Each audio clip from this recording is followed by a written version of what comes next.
Tonight on Bottom Gear, Russian breaks down faster than the Russian Logistics Corps. Installing an HKS air. Zulu 90 is hunting the British in the mountains.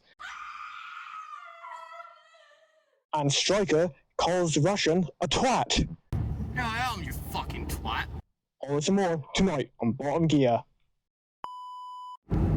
Hello viewers, in this edition of Bottom Gear, we're going to be driving my 1993 Suzuki Cappuccino.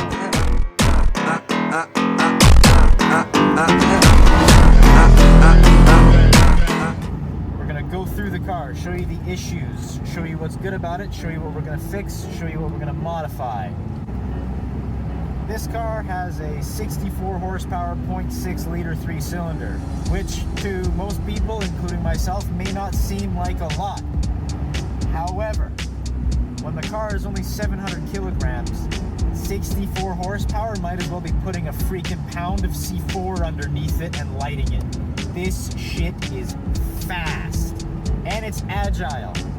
Because it has perfect 50-50 weight distribution and all-wheel disc brakes, you tell it to change direction and it changes in such a fast and precise manner. I have never experienced anything quite like that in my life. Even now, we're going through a slither section of road and it just glides through that.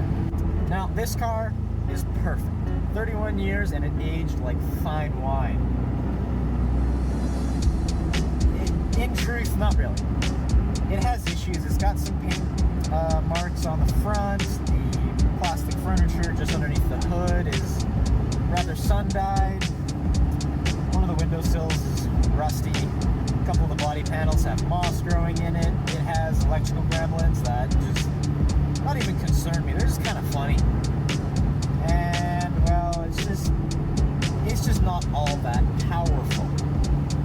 But we are going to address all of the issues in the coming videos, like the cracked interior panels, like the cracked dash, the seats, because they're leather and 30 years old from Japan, so they got cigarette burn marks all over them.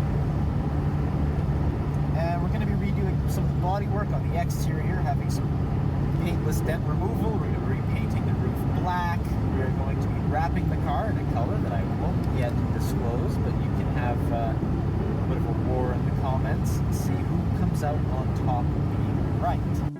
Now, even though it only has 64 horsepower, that turbo adds a lot of juice. It's a noticeable feeling, mainly because it's a 90s car. So you put your foot down, there's about 3 seconds of lag before the turbo finally kicks in and you properly sink into your seat. Like right now. Lag, there's the turbo. Oh yeah.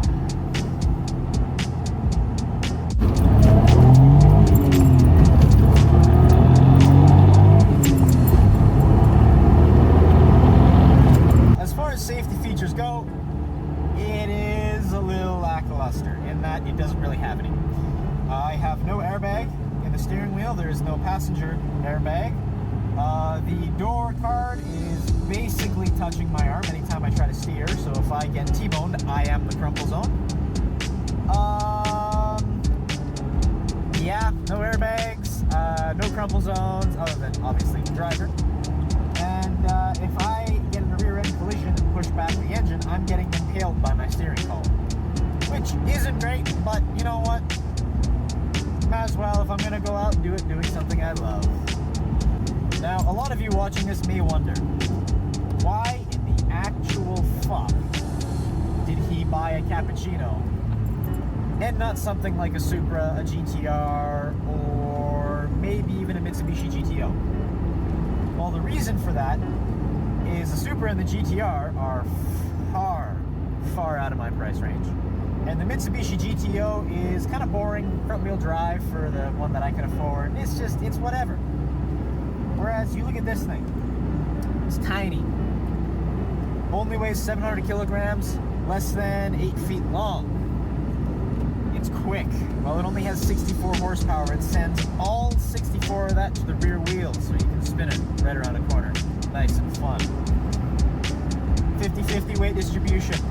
Beautiful handling. Even even on these tiny 5-inch wide tires, this thing just grips, and grips. Rolling onto the roof. The roof is 3 panels, comes off, full convertible. But I hate the look of most convertibles. This one looks good. It's a hardtop coupe. Aluminum roof, nice and light. It's got a turbo. That's right.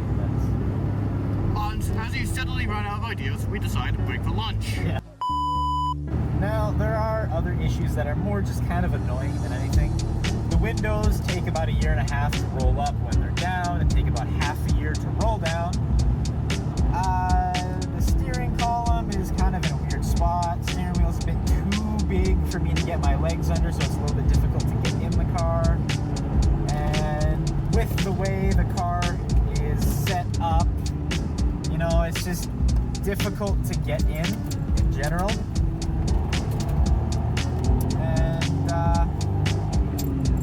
yeah, you're sitting in a bathtub of a car, really. So it's an interesting layout.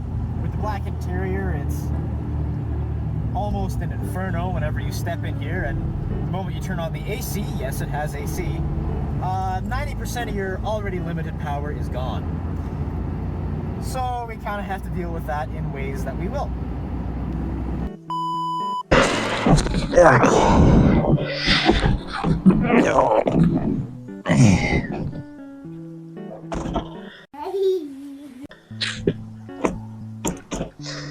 So there's still a lot wrong with the car. First thing we're going to tackle, the interior. As the driver, it's the first and really only thing you experience with the car. We're going to be Alcantara wrapping the dash, carbon fiber wrapping parts of it. We have a new shift knob and shifter boot.